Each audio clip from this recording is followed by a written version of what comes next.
Hey everybody, welcome to another edition of Our Kids Play Hockey. Today, Mike and I are discussing how to retain your training. Now, what do we mean by that? We know in the off season or even in the season, you do a lot of showcases, you do a lot of clinics, you do some camps. Everybody's trying to teach you something, but how does your child, or how do you retain what it is that you learn? So it's not just the one-off thing you do for 6 weeks and you never see it again. We want to add those tools to our toolbox so you continually do that. So that's what today's episode is about.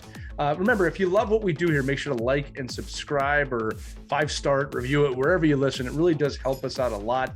The podcast grows every week, and we are blown away by that. And speaking of that, we're excited to announce we have a new partner this week in worldhockeyhub.com. We know next season probably isn't as far off as you'd like, so check out worldhockeyhub.com and explore their event finder, which houses more than 500 tournaments, camps, and showcases from around the world. We met the people over there. We're really impressed with their package and how they're putting things together and their commitment to the game. And the Hub is your number one resource for all things youth hockey related. Again, worldwide rankings, breaking news, top teams and prospects, and podcasts like Our Kids Play Hockey. So check it out. Again, worldhockeyhub.com, worldhockeyhub.com, worldhockeyhub.com. Yeah, that's about as advertising as I'll make that in the future. Don't worry, I won't do that again. And check them out. But until you do, enjoy this episode of Our Kids Play Hockey. Hello, hockey friends and families around the world, and welcome to another edition of Our Kids Play Hockey. I'm Lee Elias, and I'm joined today with Mike Benelli. Christy Cascio Burns is on assignment. I've always wanted to say that, Mike. And if you're watching the episode, you notice that I'm in my old studio today because my daughter's homesick today, guys. It happens to all of us. It even happens when you're doing live to recording, broadcasting.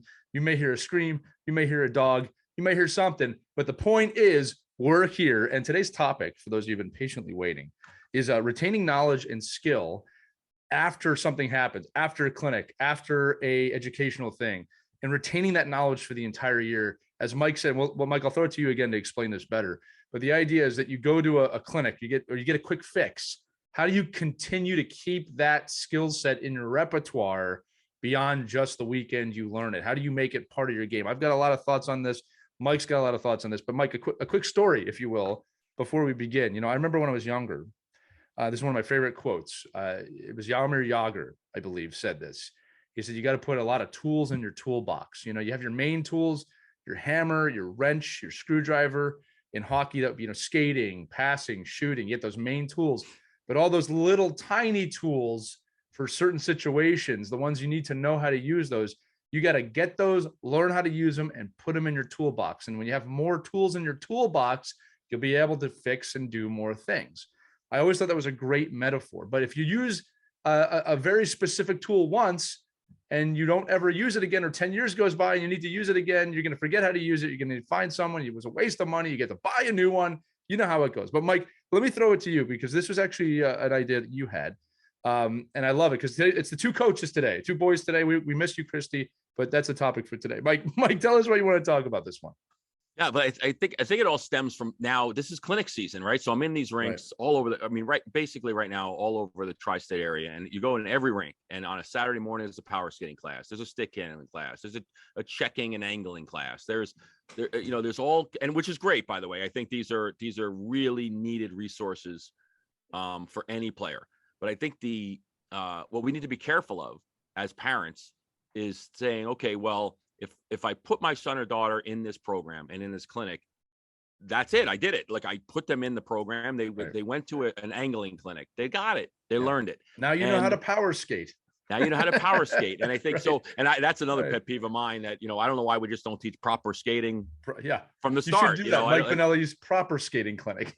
You should just properly learn how to skate. Why the hell are we doing power skating? What is that anyway? I don't know what it is anymore, but all I do know is that if we're teaching our players how to skate properly, then we can maintain, then they're going to be powerful skaters, but that's a whole nother episode. So in this, let's use power skating as an example. Yeah. And so if I'm a 13-year-old or 12-year-old player and I go to a 3-day power skating clinic, great. I have the time, I have the money. The coaches are great. I mean, I actually, the one thing I will say is all these specialty clinics, usually the person teaching it is really good. I mean, I'm not taking anything away from them. I watch these guys, they can jump over, 3-foot barriers, 5-foot barriers. They could spin, they go on 1 knee, 2 knee, whatever. Edges look like butter. Right. It's just, they're just beautiful, beautiful skaters. Right. So, and I think so that's enamoring to me. I'm like, well, I want my son to look like that. Like, how do I do that? And I think so. Well, number one is, we talked about this in other episodes, is be careful of the churning episodes, right? When you walk out there, there's a power skating clinic, there's 40 kids out there and nobody really looks at your child. They might show them techniques, but nobody can really grab your kid's knee and ankle and change it and say, no, this is the angle you need to be in. But again, I think we've covered that. Now it's okay. We're in it. We're in a clinic with 3 kids. Doesn't matter, right? 3 days. Great clinic. But you need to, as a parent now is when it has to be really concerning. How do you maintain that education that your child was given? Like, how do you maintain the fact that, okay, in these 3 days on April 10th, they did a clinic, and then how does that transfer, that knowledge, helping you September through March of next year? And that's where we got to be careful, because I use example all the time. If they went to Lee Elias's clinic, it was great. The kids learned a lot. They really developed. And then that was 3 days. And then they went to Mike Benelli, and he's some psychopath and puts the kids on the goal line at the end of practice for 15 minutes at the end of every practice to condition them. Right. All of the muscle memory and everything that you learned in your clinic is getting beaten out of them in my program. And your clinic's 3 days. My program's 25 weeks. Right. I win that development, good or bad. I win that muscle memory contest. And I think it's the same thing in shooting, passing, checking. We've got to find ways to tie in the learning and the development and the long-term ability to now use that throughout your career. Right. And there's a lot of ways. And like I said, we said it's tips and tricks today, because we're going to give some actionable items to parents and kids here to do it. We're going to talk about accountability here too, because a lot of parents and coaches, I think, oh, that guy, he'll teach them. And the thing is, it's really on your kid to have the accountability to want to continue to maintain what they've learned, just as much as it is the coach's job to teach them. Right. Before we dive into that, though, I do want to talk about muscle memory, because I think sometimes there's misnomers about this.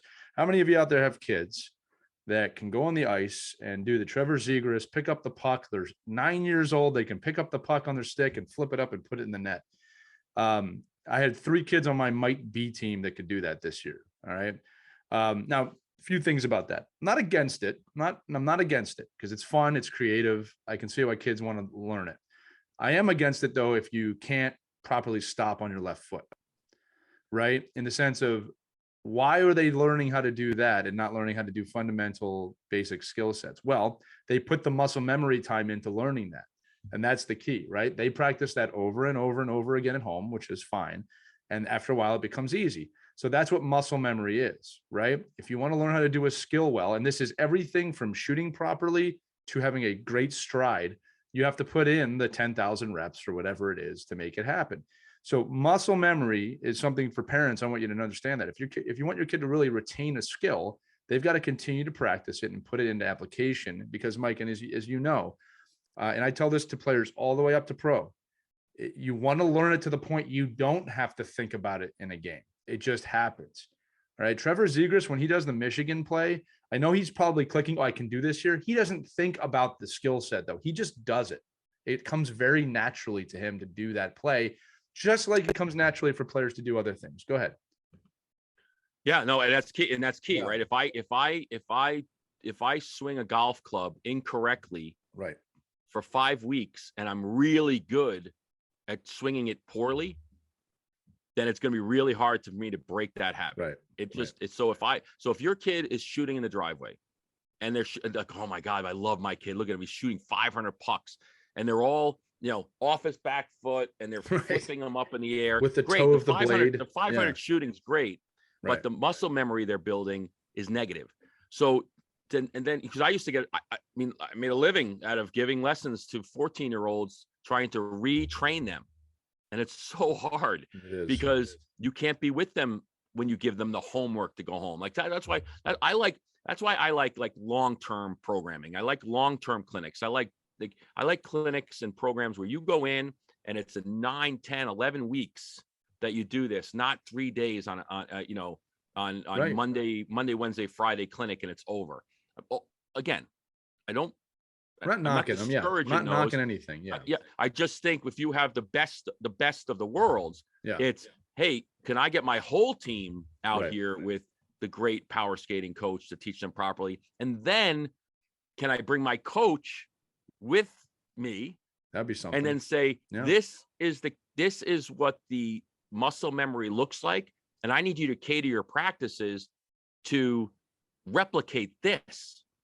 Right. So then every day they go on the ice, they're doing drills that replicate the proper way to skate. They don't keep unteaching it to teach it. Mike, wait a minute. Are you suggesting cooperative coaching between people of knowledgeable backgrounds that they share that information? It's so cool now because you could text information back to each other in video format, which is a really unbelievable advancement in our lives, that you could actually collaborate skills coaches and hockey coaches together, which in my world of what I do, I demand that. Like if you're going to get if you're going to have a private coach, I think that's great. If you want to get up, go with your private coach. But if your private coach is not consulting with me, and understanding what I need and what I see, because I see them more than you, then there's always going to be a disconnect. And honestly, there's going to be a problem because the private coach is paid to tell you how great you are. You look good. You can stick handle. You should be on the first line.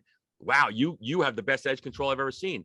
And then the team coach is going, why didn't this kid ever pass the puck? He just goes around a deviator and he looks good in a cone, but then they don't do anything. Yeah. And I think that's where the disconnect is. And that's where we all have to, converse together. Well, look, there's a lot of ego in why people do these things. And look, let's be honest, parents, this, and coaches too. Everyone's looking for a little bit of an advantage, or they think they're looking for an advantage. And there are some situations, if you're on a tough team, I actually understand that. So that you got to have your goals really, really clear about the development of your child, right? So whether it's a private lesson or a skill camp or anything, this is going to go back to what I said. There's some accountability here on you and your kid to make sure that you're retaining it that you're applying it. Like, you shouldn't be afraid to go tell your head coach that you're getting private lessons, you're doing this clinic. And adversely, people running these clinics, and again, like, some of these are cash grabs, we know that. But if I was a coach running a private clinic, I'd want to speak to this kid's coach. I'd want to know what the coach wants them to work on in certain situations. Obviously, there's going to be parents who think the coach doesn't know what they're talking about. Right. But this is your great, and this is great. If you think that's your coach, this is a great way to subtly add in that, wow, I could coach my coach by having them communicate with this great power. This is really true in goaltending. Like, goaltenders, I don't understand how you could be a goaltending parent with the mixed messages of the private goalie coach, the private goalie clinic, the goalie guy that says he's a goalie coach at your practices. And there's 3 different people and nobody's communicating with each other. Right. And to me, it's like, oh no, we have what's best interest in your kid. No, you don't. Because my kid is a scrambled mess because they don't know, should I be in the VH? Should I stand up? Should I use my blocker? Should I use the angle? Should I lay in my net? There's so many different aspects of how we're teaching, but I think this is, think about that. That's a great opportunity for you to say, hey, listen, I got this great shooting coach, and Michael's seeing him like twice a week right now. I mean, he looks like he seems to be enjoying it. This would be maybe we could have him in for a day. Right. And then get that shooting coach to teach your coach how to coach. Well, we talk about delegating responsibilities as a coaching staff. We've had episodes on that. As a coach, if I get a kid who needs to work on a shot and he wants to get a private coach, to me, that's a benefit. Like, okay, not that I don't have to do it, but he's putting in the extra work. Let me talk with this guy, see what they're working on. I can apply that into the drills. But again, we're talking about an egoless environment here. The other thing too is, Mike, look, it's tough enough to get coaches in the same age group to talk to each other, which I think is insane.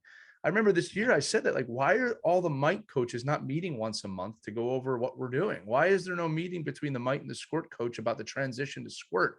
It's like a baptism by fire, and it really doesn't need to be that way. In fact, I had calls with a coach that I know did Squirt this year towards the end of the season, trying to learn, hey, what are the things you need me to kind of get these kids to understand fundamentally, to understand the full rank and offsides, and like, what can I imply into apply to my practices? He was all ears about that. It was a great conversation. But then again, like, I'm coming to this like, oh, I don't coach this level and I want to know. And more people need to do that. Now let's return this back to the kids though, because I do want to get to some tips and tricks and things that at least I used to do to retain, because again, I had a unique hockey jersey. I started really late, so I didn't have the ability to kind of forget anything, if you know what I'm trying to say.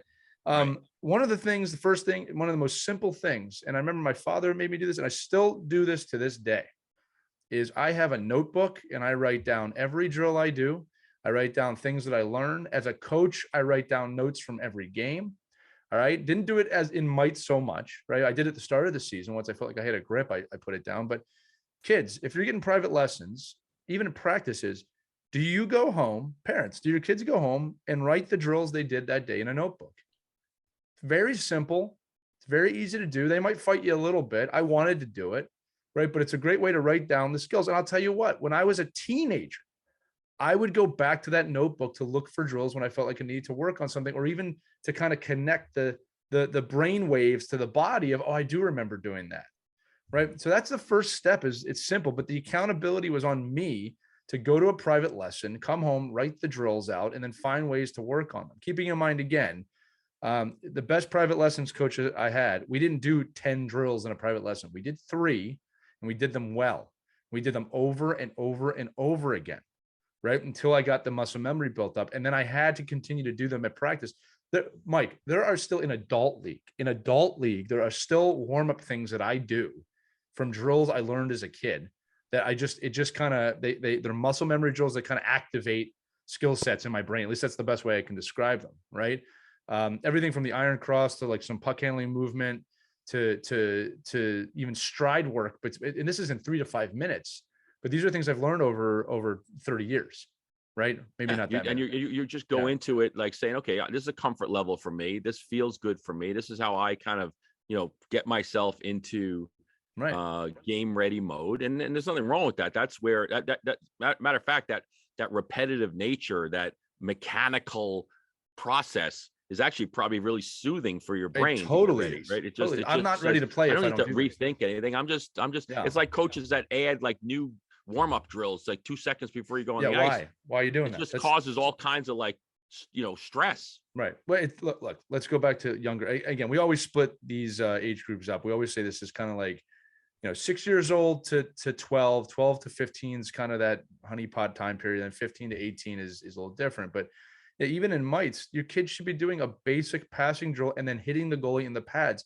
I would get upset with my kids if they were doing Michigan pickup puck things in warmups, because it's not what they need to be working on, in my opinion. They see that, right? If you go to a Devils game, if you go to if you're fortunate enough to go to a professional hockey game and get to go and see the warm up before the games, right? The 20-minute warm up.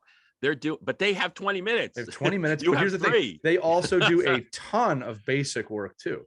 I have seen Crosby. I've seen McDavid before games, just puck handling. Just puck handling. That's it. They're not doing anything crazy. I've also seen guys do crazy things too. But my point is this, is that, again, I got to say this. I'm not against creativity, but I'm thinking, you got to think when you're warming up, you got to pass, make a good pass, catch a good pass. And you said it's very soothing to me before a game. And like you said too, don't change your warm up. Your warm up should be familiar. Your warm up should be, things that activate muscles, they activate your brain. Like when I'm running practices, Mike, I like to, after just kind of a basic skating warm up, I like to, do some flow. I like to do brain exercises, things where I know they have to think before they go. And I'll tell you what, if I don't do that, it's obvious. It's obvious during the practice if I don't wake their brains up that, they start fumbling around and stuff. No, you see it. I mean, if you have a kid that jumps in the locker room and it's the same, listen. And so I guess like even staying on topic of what we're talking about with the private lessons and that piece, like to me, that's almost a more important aspect of how do you learn? Like if you're going to go do a power skating class, go through your same routine, go to the rink, get warmed up, do your run, do your dynamic stretch, like do the same routine. Right. Because that's where you want to be ready mentally and physically. Because if you're just if your kid's going out and doing the motions and he's the 5th person in a line of 6 of 6 lines, and he's the 5th person in one of the lines, and you see him just go down the ice and do these drills without being like any kind of actionable items, then you really got to look at yourself in the mirror and say, well, why are we here? Right. Like because if you want to do that, just go to public skate, spend your $8 and skate around in the rink. But if you want to retain information, then, and I think going back to your point, Lee, and I this is one of the things that, not whether they're a child's working with me personally, or I'm advising them to work with one of the other skills coaches. My big red flag with skill coaches is don't ever just jump on the ice week to week to week to week to week without any kind of a plan. If that's your skills coach, that they just wing it when you get there, they say, hey, what do you want to work on today? And they want to charge you $120 to do that. I would run so fast from those people that, their head would spin, because there's no value in that. The value is what you're saying. Here's my 3 things. Oh, and I talked to my head coach, just what he thinks the 3 things are. Here's what I think the 3 things are. And one of the reasons I'm not playing is because this guy keeps saying I can't catch a puck on my backhand. So I'd really like to learn to catch a puck on my backhand. Right. Okay. I played Division I college hockey, and I played pro for 5 years, and I can do that. I can teach that. I'll give you a great analogy for this, Mike. It's funny talking about a different world. I do professional speaking and public speaker. One of the lessons I learned early on, people used to ask me, what do you speak about? And when I was younger, my answer was, I can speak about anything. I love this. I love that. That's not what they wanted to hear. They wanted me to say specifically what I speak about. When I started doing that, I got a ton more work. What do you speak about? Well, it sounds great, right? I can talk about anything. Yeah. Okay, well, that's great. Yeah, but here's the thing. They don't want that. They don't need you to tell them. You're asking them to figure it out. When I started saying, I talk about the power of trust and how that applies to teamwork and why every team needs to understand what that word means. Whoa. Well, I need that. Right. That's changing. Well, that's the thing. That's the thing. Like I say that same way, right? If Mike Benelli Hockey Solutions has a menu of items that I work with organizations, I can't just say, well, here are the 75 things that I do for your organization. You can't do that at a restaurant. I can say, yeah, right. I said, here is my top 3 things that I can do for your organization. Right. Well, you didn't do that for the other organization. Well, I didn't need to. Well, I know that organization. It's like a Jersey diner, right? When you go to a diner, you know exactly what you want, or you don't know what you want. 7 pages of laminated and menus. You're probably going there, like I said, because you either know exactly what you want or you don't know what you want, and you need a smorgasbord of things, right? But when you want what you want, you don't go to a diner. You go to an Italian restaurant because you know you want spaghetti that night. You ever ask the waitresses in one of those diners, like, what do you suggest? They look at you like, are you crazy? Yeah. Item number 670. I like that one. Right. Well, a lot of people order the Reuben. But that's my point. But that's when you go to a skills coach, right? And the skills coach looks at you and says, "Hey, what do you want to work on?" You're like, "I want to work on shooting." Okay, great. What is it about your shot that you don't like? Now, conversely, if I'm a skills coach, I'm like, okay, you know what? And you don't know what you want. I don't know what you want. So I'm just letting you know that this first 40-minute session is going to be an evaluation of maybe a bunch of different stuff. Yeah. You're going to use my expertise. Listen, if a coach can't watch you for 50 minutes and give you a paragraph on what they think your pros and cons are, then they're probably really not a good coach. No, I'll tell you this, and I'll speak from my own experience, because I went to private lessons a lot in my youth. And I can tell you right now, I get 3 gentlemen sticking out in my head right now, had profound impacts, but they had a plan when I showed up. And then, you know what? I remember them, Mike, this is so important. They sat with me for 30 minutes before the practice. They sat with me for 30 minutes, sometimes more, after the practice, just to kind of talk and review and understand what it is I need to work on. It's funny because I remember specific drills that I use now. You mentioned it before about catching a puck on the backhand. And I remember I brought that up to a coach, and he had a drill that in 2 sessions, I mean, I was good at it. All right. And then once the muscle memory came in, it was not even, I mean, I don't have to think about it anymore. So you need to get your money's worth out of those people. Yeah. But think about that. That's my point, is like, okay, now you did that. Your backhand was great. Now imagine you don't see that person again, and then you go into practice and your coach never has drills that incorporate using backhands. Right. So are you going to get good? I mean, Matt Herr was one of the USA Hockey regional managers. He works for the NHL now. He played at Michigan Michigan. I hope that's right. But he was a Division He I played college baseball hockey player. in America. Played college hockey in the U.S. So for Red Barronson. So is that Michigan? So he was a Division I baseball player and a Division I hockey player. After he had gotten drafted, I think the story is like his senior year, he stopped playing baseball, and he probably could have played pro baseball. Right. But one of the things he was great at in his college games was tipping pucks in front of the net. Right. And when he stopped hitting, though, that went away. It went away, and Right. and this is a Division I professional athlete, right, that because he didn't, like in our world right now, Chris Kreider is like known as like he's got the magic stick because his stick is always active in areas of the ice. Right. And like, well, does he just get that? No, he probably spends like 40 hours a week working on tip I guarantee you every practice he's doing that, every warm-up he's doing that. Yeah, I remember another thing too is you got to remember with NHL and I think it's a fair comparison, but I always remember my dad saying this to me too. NHL guys on the ice every day working on stuff every day. Your kid doesn't get to do that, right? So you got to be creative in the ways you do that. And by the way, with that said, there's never been as many training aids and opportunities to work on stuff as ever before. The stuff that exists today, Mike and I did not have when we were growing up. Just didn't have. I certainly didn't have a green biscuit. I'll tell you that now. I was slapping around, the puck that looked like it'd been through World War IV. It was a half ball. It's just a rounded piece of. You had a stick and rubber. Something to hit, but you're right. You're absolutely right. Though that's that you can create that. Now again, your kid can, your player should be, if that's who your players is, if they are truly about getting better, then you'll see your player in the driveway, doing the things that their coach asked them to do. We should rewind back here too, and always mention this. Look, I remember I was listening to an NPR radio thing with Wayne Gretzky one time, and a woman called in and said, "Listen, my kid doesn't like to practice, doesn't want to practice. How can we make him practice?" That was the question. And Gretzky, who's a pretty good example of someone you should probably listen to, says, "I can't make your kid practice. Kids got to want to practice." Right. So if you have a kid at home that doesn't want to practice, they're young, they want to do other things. First things first, that's okay.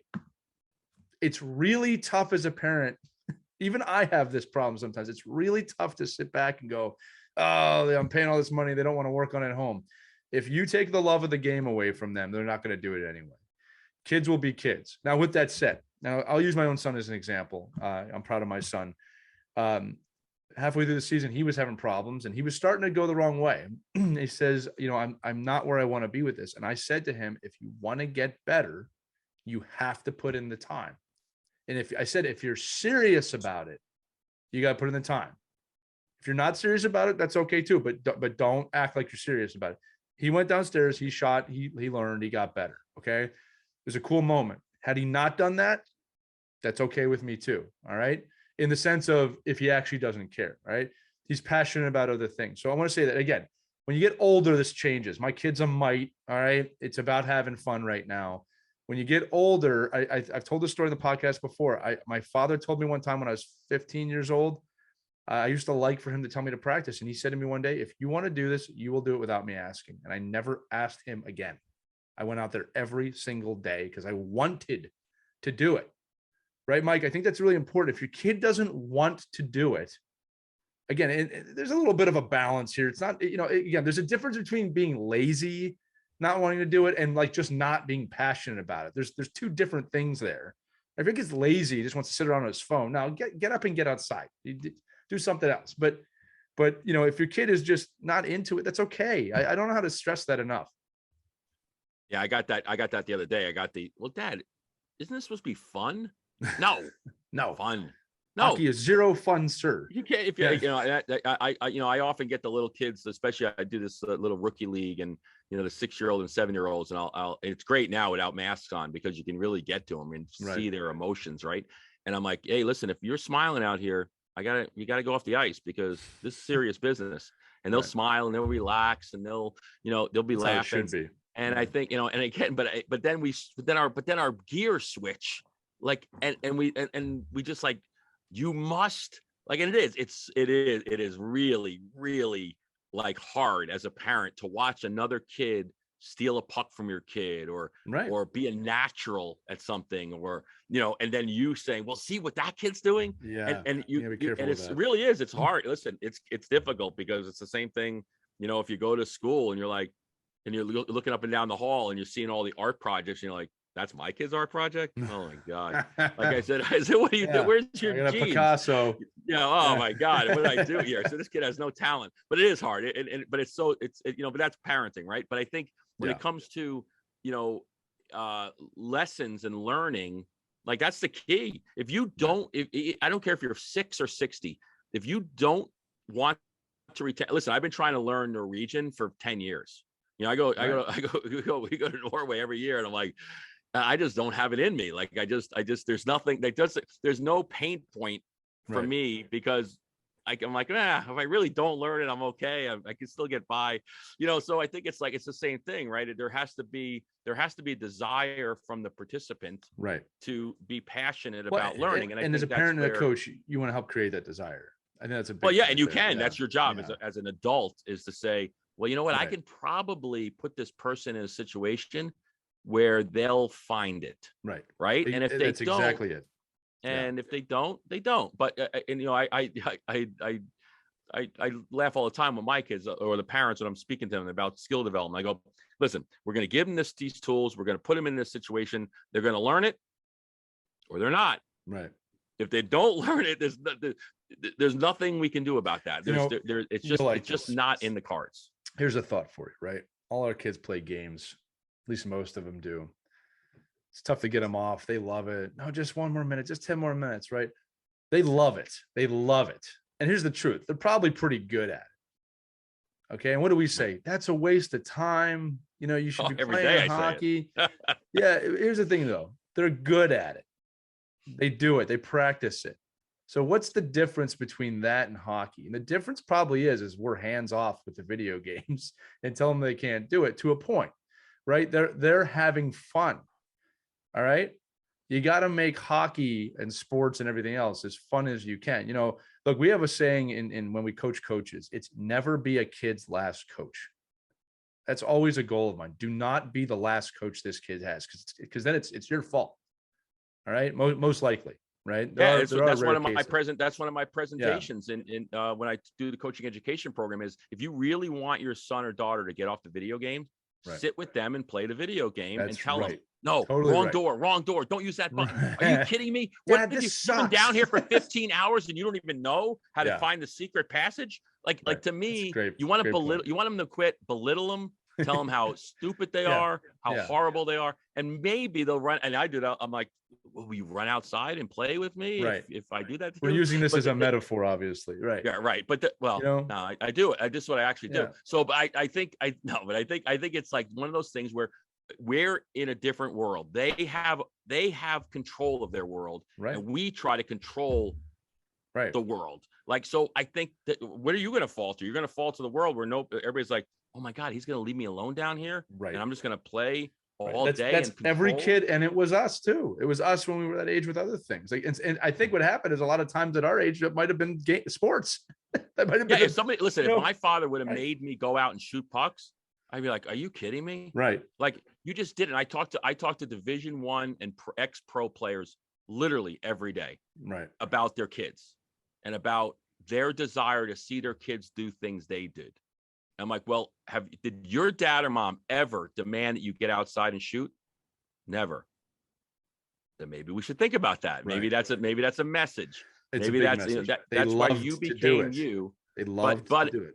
Right. So going back to like our point, right, of the clinics and the camps and the retention, is then seek out. You don't have to seek out the best instructor. You got to seek out the one that produces the most passion for your kid. Totally true. So do you need an do you need the Rangers skills coach to work with your 6-year-old? No, you need the guy or girl who your son or daughter is eyeing to go see. Mike, you're making a great point now. The 3 trainers that I talked about all made me love the game more. One of them was a Division I college player. And I think he saw a lot of himself in me, and he let me know that, like, and he was very encouraging. Like, you're not there yet, but you could do this. You're putting the work in, you can do this. One of them was a former NHL player, and he was just the happiest guy in the world being on the ice. And it was infectious. And it's funny you mentioned that one of the guys I trained with was a Rangers trainer. Now I was in college with him, and he killed me, but he made it fun. Like, and he let you know, like, you're putting in the work these pros put in right now. And I remember he used to make me take a rock, a gigantic boulder rock, and throw it down a football field. And I hated it. And just the messages he would give were so funny and good that you couldn't help but love the grind on that. But like you said, they fit my personality. They worked well. I can tell you right now that they were not just doing it for the money, because I don't think they were getting paid that much. In fact, I remember one of them one time I forgot my check, and he just like, it's all right, it's free today. Like, he just did it because he loved to do it. So again, getting back to the point, whether it's a private lesson or a clinic, I always talk about interviews and stuff like that. Don't be a jerk, but you have the right to ask questions of, what is my kid going to learn here? Or my kid needs to work on this skill. Is that something you can help my kid with? Or ask the kid to sit down with the coach. What do you want to work on? What parts? Again, a kid might say shooting. If you're a trainer, you should be like, well, what type of shooting? How do you feel your wrist shot is? Wrist shot, snap shot, slap shot, backhand shot, toe drag shot. Like which one of those are you great at? Which one of those are you bad at? Or do an evaluation, as you said. But like you said, anytime you're trying to work on something, you want to be worth your salt with this stuff, and then retaining it, because we got to keep talking about that. One thing I said is get a notebook. I mean, I wrote everything down. I'm a writer by nature, but like, I wrote every drill down, and I would refer to them, and I'd look at them every night. That was a way to get, I said, like, kind of the mental wiring to remember the drill and to do them. The second thing I want parents and if players, if you're listening, coaches, if you're doing this right, you should not have to think about doing it so much in a game. It will happen because you've been practicing it so much. There's so many examples of me coaching where I can tell you I've worked with a guy or a girl a million times on something. I'm exaggerating. And then it happens in a game. They don't even realize they did it, right? That's how you build up that muscle memory. So after the clinic ends, you need to find the ways, A, to either be able to do this on the ice. That might be during warmups. Most coaches give you free time. All right. Applying them during drills. If you're doing a skating drill and you know you've been working on your inside and outside edge, you should be thinking about that when you're doing your crossover drills. You should be thinking about that when you're doing your flow drills at practice, because that's when you can apply them. Tell your coach if there's a problem. Why are you doing that? Why, I learned this and I'm trying to do it. Communicate. Other things you can do besides, again, notebook, putting it into practice. Off ice. We said this. There's never been as many off ice training aids. And here's the thing. You don't even need them. I'm not going to lie to you. I own a training aid company. Mike does the same stuff. I want you to get the stuff that we provide, but the truth is people have been doing off ice training forever.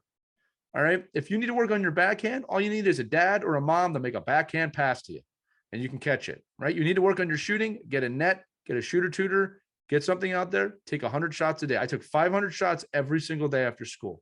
People thought I was crazy. I did that every day. And I'll tell you what, I got pretty darn accurate. Why did I do that? Because they used to call me stone hands. I couldn't score when I could not score. In fact, I think I became a playmaker, Mike, because I got really good at passing because I couldn't shoot. But one summer I decided I'm going to get good at this.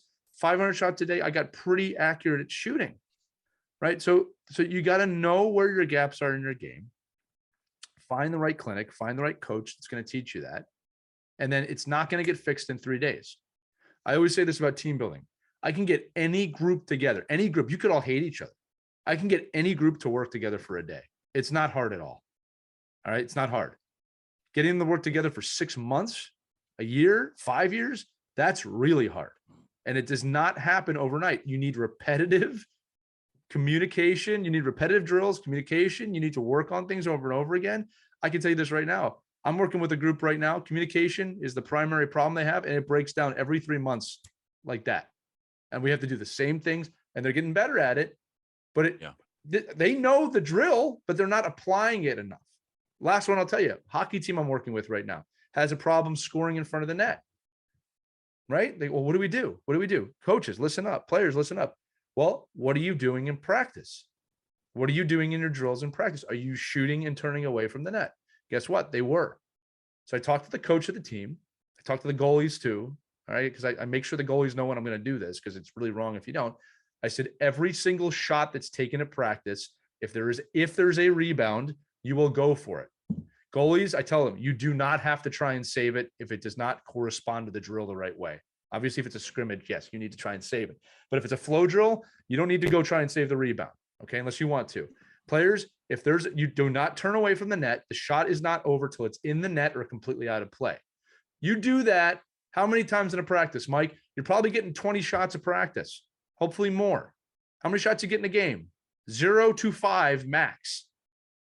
Every practice, you go to the net, you get your rebound, you put it in the net. Guess what? You're going to get good at rebounds. Last one, I promise, Mike. This pet peeves of mine, right? Oh, no. Plays in front of the net. Well, okay, yeah, in front of the net. In front of the net, there's typically one play. It's probably shoot. Okay, right in front of the net. Yeah, there's other plays at times, right? You get good at that by practicing shooting in front of the net. There's not a magical button you press in your brain that in the game, the puck shows up in front of the net, you score. The guys that score in front of the net practice scoring in front of the net over and over and over again. Tip, down, turn, shot, get the puck, shoot, lift it, pass, lift it, pass. You can see them doing these drills, right? It doesn't just happen in a game. Yeah. Go ahead, Mike. No, I mean, I was at a presentation of Dave Smith's, head coach at RPI, and he used to do this presentation on when he was growing up. All his coaches would do loop and shoot drills. He said I was the best loop and shooter probably on the team. I could loop, shoot, and get in the line faster than anybody on the team, Right. but didn't score many goals that way. And No. like, even to your point, like shooting and following your puck is a skill. It's a learned behavior. Big skill. And you know, Big and I do that with yeah. my private lessons. Like my players can't loop. When they shoot and score, they have to actually go in the net and get their puck out. But it's the obligation of the coach to also say, if there is you have to create your drills so that there's ways for goalies to finish the play. Like a goalie should always be able to track a puck to its end. So that's a nuance of, you know, a seasoned coach to a coach who doesn't care about his goalies. Like I used to joke all the time, like I really don't care about my goalies because I have 3 of them. And, you know, somebody's going to learn, right? So I think, you know, one of them is going to learn how to play. But I think it's just that's the obligation of the coach. I think on the other side of this too is, so I'm paid as a skills coach to be a good skills coach. How do you become a better skills coach? Well, you make sure your kids actually develop skills, right? So if you have a private coach that's not following up or you know giving you homework or giving you ways to definitively know if you're getting better, then again, I don't think that's a coach you want to pay, or I wouldn't consider that a coach that is in your best interest. They could churn you out. And, you know, if your coach is out there with his hot chocolate and putting you through the same drill every week and saying, hey, good job, Johnny, you're doing great. Everybody should love you. You're doing great. Just, don't give a check to that person. Say, hey, thanks for your time today, but I need somebody that's going to invest in my kid. Right. And that doesn't take takes time. It takes time. And I'm telling you, I'd pay an extra $10 for that extra 10 minutes. I really would. I mean, you know, give me the time to say, here's my homework. Because here's the thing, right? If you're a really good skills coach and you really have the best interest of the kid, and you find like me, like I interview the kids that I coach. I don't want a kid that comes to my office or comes to me and can't explain to me what they want to do. If dad and mom are telling me what they're going to do, I'm like, I'm just not the right guy for you, because your son has to be the one that I trust is going to make me look good. Like I'll give you a perfect example. This summer I worked with a player, and the biggest problem was all the brush offs. Gets the puck, makes a move, brush. When I say brush off to parents at home, it means you just continue to stick handle before you shoot. And as you move up the levels of the game, there is no time to do anything else but catch and shoot. Nothing. Or catch and pass. It has to be one motion. It's one surrounding the puck motion. Right. So in my practices, we just stop it. Brushing off. No. Doesn't count. I scored. No. Doesn't count. Let's go back. So I watched this player. I'm on Instat watching, the last 9 goals, and 8 of them were catching and shooting. Catch, shoot, goal. And that's from last year to this year. That's muscle memory. That's something in their brain that said, I'm not even thinking, to your point, I'm not thinking about not brushing the puck off. I'm catching and shooting it because that's the memory and the muscle that is going to give me the most success. And I think that's where, when we talk about building on skill and building long-term, And if you're going to get a private coach and you're going to go to a clinic, find ways to get that clinic to give you long-term involvement, not short-term satisfaction. You get the satisfaction in the one day. My son loved it. He look at, Darryl Belfry talks about this all the time, right? There's a big difference between sweating and looking busy and learning. Right. Listen, I can line the kids up and give them a good sweat, but did they learn? Did they retain? And real skill developers, sometimes it doesn't look good. It doesn't look like they're working. Like you look at Tim Turk doing, shooting clinics. He doesn't look like he's working very hard. It's like all the kids are doing is they're just changing their hips and their feet. And he's just grabbing them by their arms and telling them where to move. They're really not working very hard. Well, yeah, but they're learning, so they don't need to work hard. And I think that's the point. Is if you're looking for conditioning, conditioning is one thing, and the same thing with conditioning, right? If you're going to do a conditioning camp for a weekend, and then stand in lines for the next 25 weeks, well, I don't know what the point of that is either. Yeah, I'll give you a great drill we did this year. And you can actually do this at any age group. I did this with 8-year-olds. You could do this with 18-year-olds in different ways. It's over speed training or overdoing it training. So I noticed that my kids were a little shy on their crossovers. All right, they were shy, and what I mean is they weren't fully doing it. Most of them were afraid to fall down.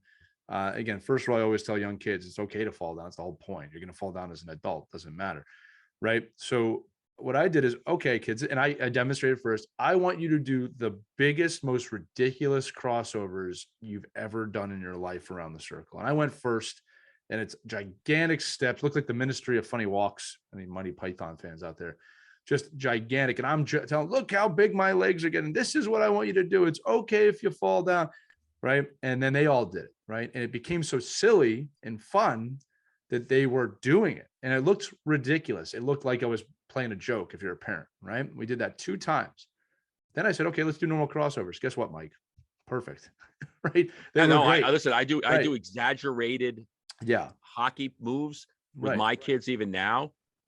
And they think, like, my older guys, especially like my 18, 19-year-olds, they're always looking around, like looking to see if anybody's in the rink, because they're like, this is ridiculous. Yeah, but like, teaching, this doesn't make sense. I go, yeah, but we're making you focus on this individual piece of the skill. Like, it's one piece that you need to fix. You're a strong kid. You're having your, protein shakes. You're going to the weight room. You're doing all the things you need to do. But there's one little, I call it like a hitch. Like, you're just not finding that little piece, and we're going to exaggerate it so far out that it's going to feel ridiculous, but you're going to know you're doing it. And then we're going to bring it in. Then we're going to slowly but surely bring it back in. It's the weighted bat phenomenon, right? Why do baseball players use weighted bats?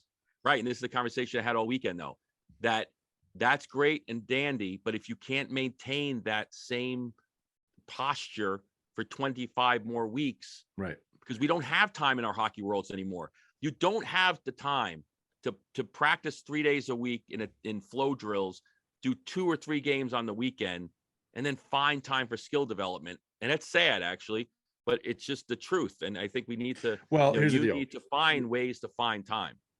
It's going back to the beginning of the episode. The accountability is on you as the player and the parent. If you can do it together, because you both want to do it, that's the best case scenario, right? Yeah. To make time to work on those skills. Again, I shot in my garage every day. I found lots of different creative ways to work on my game in my own time, right? And that's like most things in life. If you have a love for something, you're going to put in the time. But practices is the coach's time and team's times. Games are the team's time, right? You got to find the time to do that. One more last thing as a coach, and this is my advice to other coaches, and Mike, I'd love for you to chime in on this too. I've seen a lot of coaches make the mistake of, I got 55 things I got to work on this season. Whoa. Whoa. Okay. You got to slow down. And I've said it before. I've seen coaches give 35, 40 commands a game to kids. You're crazy. You're crazy. Kids can't take more than 2. I remember I was asked one time, well, what would you do? What are the 2 things? 1 offensive thing, 1 defensive thing, just to work on, because it's development, right? So when you're coming to practice, coaches, or games for that matter, it's okay to bring those fit. We all got things to work on, right? But if you're talking about power play passing before you can pass, right, you got to bring it down to the basic levels. Okay, these are the 2 to 5 things I want to accomplish maybe in the next month.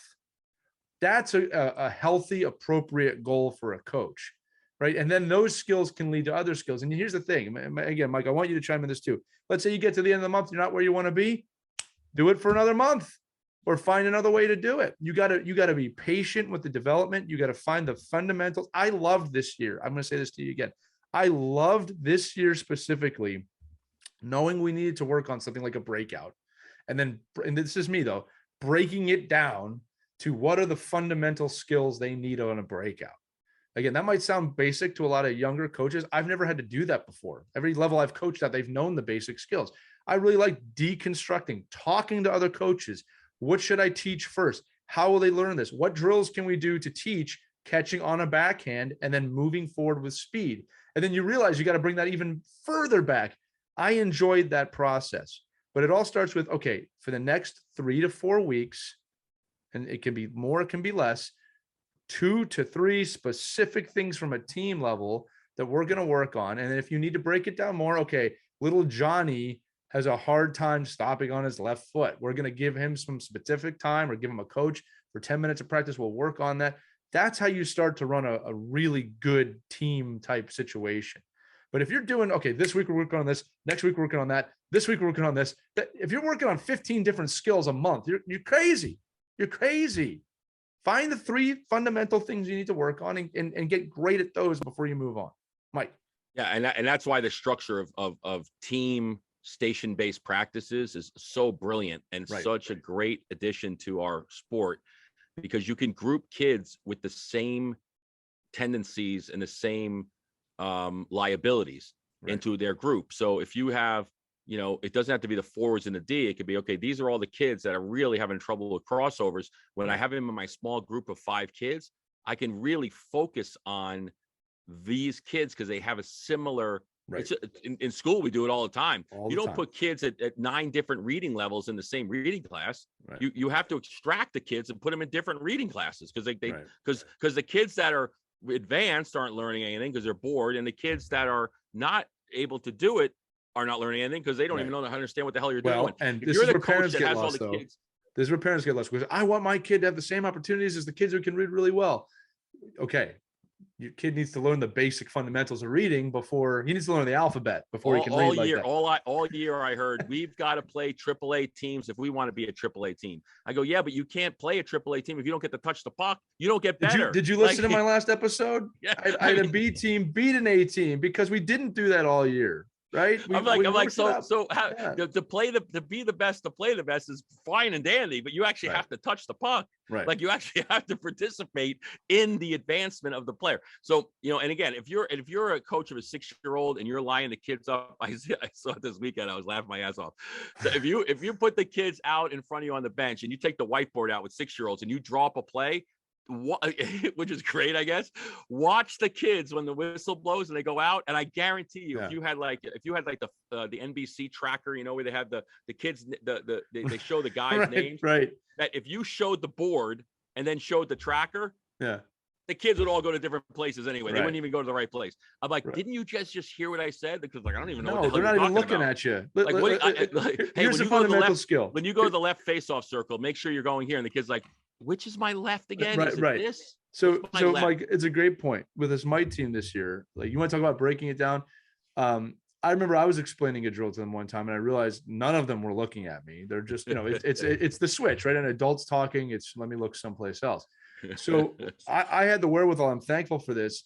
I got frustrated at first. Then I was like, oh, we need to work on listening. We just need to work on that. So at team building in the afternoons, we would do listening exercises where you had to kind of pay attention. I had to build their listening. And here's the thing, any teacher of a 2nd grader would have told me that, right? They would have said that you need to listen. So like the fundamental skill wasn't even the hockey. It was like, we need to get better at listening. And I told them, here's the thing, Mike, I told them, hey, we're not great at listening. You guys are all 8 years old, and that's completely normal. So we're going to work on that. And they did. Ask your first grade teacher if they put up 3 things on the board on the smart board. Right. Okay, do this, and do this. Yeah. Come back in 15 minutes and tell me if you're done. Yeah, that's not Ask how it me works. if anybody does. You know who does it? It's just like hockey. The 2 kids in the class do it. That's right. The Yeah, little and they're the teachers' standouts. pets. Right. The hell with them. They're good. Yes, they're advanced. I get it. They're I understand. But the rest of them are like, are we supposed to go to the Lego table? You're that guy with the bumper sticker that says, "My kid beat the crap out of your honor roll student." Right, and that's great. And again, I love that. I just had a big thing this weekend. I'm like, yes, I get it. They're a great advanced children, 100%. But there are many more that just need you to be age appropriate, and you shouldn't be comparing your kid to that kid.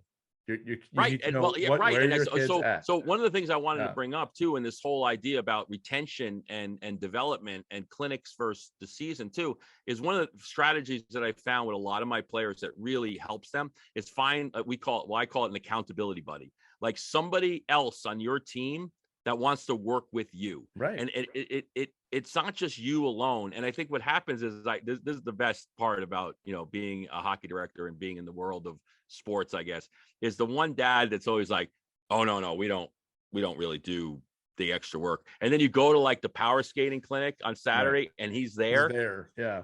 With his kid, and he didn't tell anyone else because he's like, oh no, I want a leg up.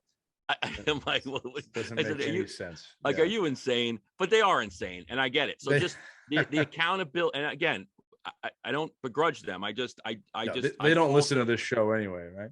No, they don't. And I think, and again, if I actually use this example this weekend, the same thing.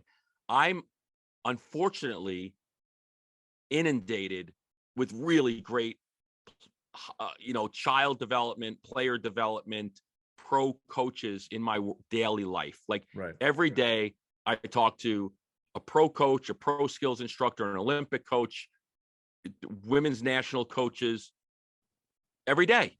Right. So my perspective is so skewed. Right.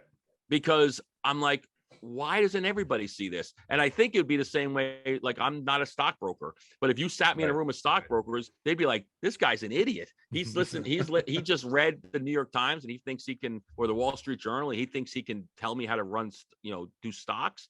I can't, but I know my limitations. And I think that's the same thing. Like when I'm speaking with hockey parents, I really try to be conscious of the fact that unfortunately, or fortunately, all this information is given to me that I can now decipher and say, I don't know, 28 people thought this, and the guy who paved my driveway thought this.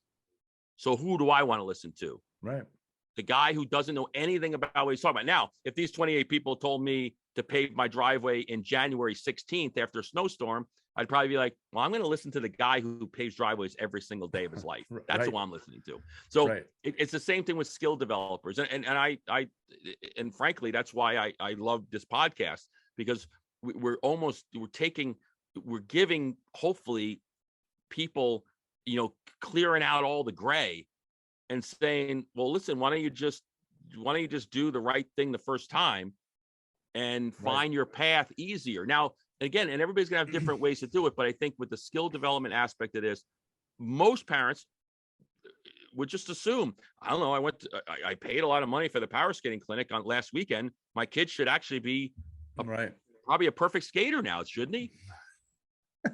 And but I get it. I 100% get it. I really do. This is where networking comes in too. It's never been easier to go out there and ask and find things and call people and what worked for you. This competitive atmosphere is stupid to me in youth hockey. It is really dumb, right? You should be working together to figure out what the best place is for all the kids, not just your kid. In the sense of asking around, if your kid needs to work on skating, ask, well, what's a great skating clinic? Right. It's not hard to find. It's just not hard to find today, Mike. And like I said, with resources like you, right, the network that we're creating, the Facebook group that we have, Our Kids Play Hockey, ask. You got qualified people. And I always tell people too, if you think I'm wrong, if you really do, then debate me, because I want knowledge. Right. If you're going to tell me that what I'm saying is there's no ego there. BS, I'm like, that's great. I said, I didn't even think about that. Like you're saying to me that really the reality is not what I think, You're giving me real information, and I'm going to be able to extract that and use it. I think that's unbelievable. Give me that. Like I said, and this is again big advice. You have to try and remove ego from all these situations. There's so much ego around. I see it. But I remember one time somebody proved me wrong on something, and I said, "Okay, you're right." And they kept coming like, "Well, no, you were wrong." I said, "Yeah, no, I was wrong. You were right." They could not accept that I was just like, "Oh yeah, no. When you prove me wrong, you've done it, and I've learned, and I actually appreciate it." You got to take the ego out of it. But look, that's actually all the time we have. If we can keep going on here. This was an awesome conversation. It was awesome episodes. And we hope you got some takeaways here from the two coaches talking definitely about ways to retain and the understanding that there is no quick fix that is sustainable if you don't put the time in, right? Someone can give you the knowledge, but you got to apply the knowledge. This is like anything. This is a life conversation. We're not talking about just hockey right now, right? How'd you learn to walk? How'd you learn to walk? You practice. How'd you learn the alphabet? You practiced for a year. How'd you learn to read? You practiced for 15 years, right? You don't just show someone the alphabet and what a word is and they figure it out. It doesn't work that way. It's not going to work that way in hockey either, right? And the more you learn, the more you apply, the more you learn how to think. That's another one. Teach your kids how to think, the quicker they're going to retain information. And above all, do not get lost in comparing your kid with another kid of a different skill level at the same age. We all develop in different times in different ways. I started hockey again when I was 12. All right, I developed very, very quick. I was very blessed. I was missing all the skill sets at 12. All right, we all develop in our own way. Support your kids, love your kids. Coaches, talk to other coaches, please. Private coaches and coaches, please talk to each other. It will behoove the child who is actually the one in charge here, if you think about it. All right, that's going to do it for this episode of Our Kids Play Hockey. Mike Benelli, great conversation today. Appreciate it. We'll be back with Christy Casciano-Burns next week. We missed you, Christy. I hope you listened to this. We missed you. And remember, you can get all the episodes on ourkidsplayhockey.com or wherever podcasts can be heard. If you have an episode subject you want us to talk about, email us. Contact us on the Facebook page, Our Kids Play Hockey, or email us at team@ourkidsplayhockey.com. We're always looking for great episode ideas. We want to answer your questions, so check it out. All right, that's going to do it. Thanks so much. You guys have a wonderful, wonderful, wonderful, wonderful week, day, month, year. We'll see you next time on Our Kids Play Hockey. We hope you enjoyed this edition of Our Kids Play Hockey. Make sure to like and subscribe right now if you found value wherever you're listening, whether it's a podcast network, a social media network, or our website, ourkidsplayhockey.com. Also, make sure to check out our children's book, When Hockey Stops, at whenhockeystops.com. It's a book that helps children deal with adversity in the game and in life. We're very proud of it. But thanks so much for listening to this edition of Our Kids Play Hockey, and we'll see you on the next episode.